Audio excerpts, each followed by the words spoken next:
மூன்றாம் வகுப்பு தமிழ், மூன்றாம் பருவம், அறிவூட்டும் தொலைக்காட்சி செய்திகள்.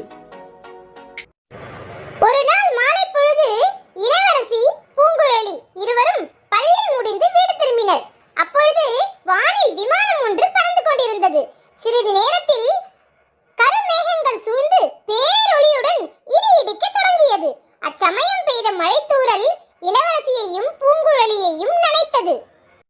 நாம் வீட்டிற்குள் செல்வதற்குள் முழுவதுமாக நனைந்து விடுவோம் போலிருக்கிறதே. அதோ அந்த கடையில் சிறிது நேரம் நின்றுவிட்டு மழை விட்டதும் செல்வோமா?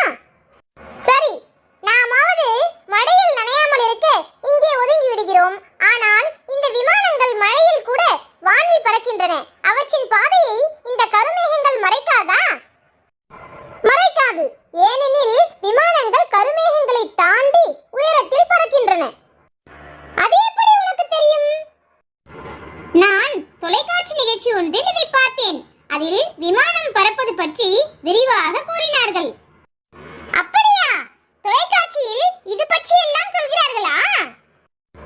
ஆம், பார்ப்பதற்கு மிகவும் ஆர்வமாக இருந்தது. விமானம் உயரத்தில் பறக்குமாறு வடிவமைக்கப்பட்டுள்ளது. புயல், மேகமூட்டம், இடி, மழை போன்றவற்றால் அதன் பயணம் பாதிக்கப்படுவதில்லை என்பதை குறும்படம் மூலம் விளக்கினார்கள். கேட்பதற்கே வியப்பாக இருக்கிறதே. வேறு என்னென்ன நிகழ்ச்சிகளை நீ தொலைக்காட்சிகளில் பார்த்திருக்கிறாய்? மழை தூறலாகத்தான் இருக்கிறது. பேசிக்கொண்டே செல்வோமா? கொஞ்சம் பொறு பூங்குழலி, மழை இன்னும் விடவில்லை. சற்று நேரம் கழித்து செல்வோம். இடி சத்தம் காதை பிளக்கிறது. இடிதானே இடிக்கிறது, மழை பெரிதாய் பெய்யவில்லையே. மழை வந்தால் மரத்தடியில் ஒதுங்கி நின்று விடலாமே. இல்லை பூங்குழலி, மரத்தடியில் நின்றால் இடி தாக்கி உயிர்களுக்கு ஆபத்து ஏற்படும் என்பதை தொலைக்காட்சி செய்தியில் பார்த்திருக்கிறேன். ஓ, சரி சரி.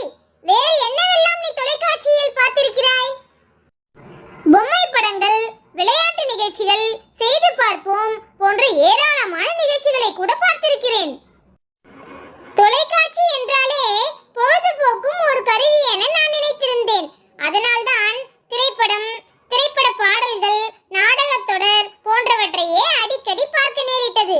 ஆனால் நீ கூறியது போல் புதிய செய்திகளை அறிந்து கொள்ளவும் அறிவை விரிவு செய்யவும் தொலைக்காட்சி உதவும் என்பதை இப்போது புரிந்து கொண்டேன். இனி நானும் இவை போன்ற நிகழ்ச்சிகளை பார்த்து பயனடைவேன்.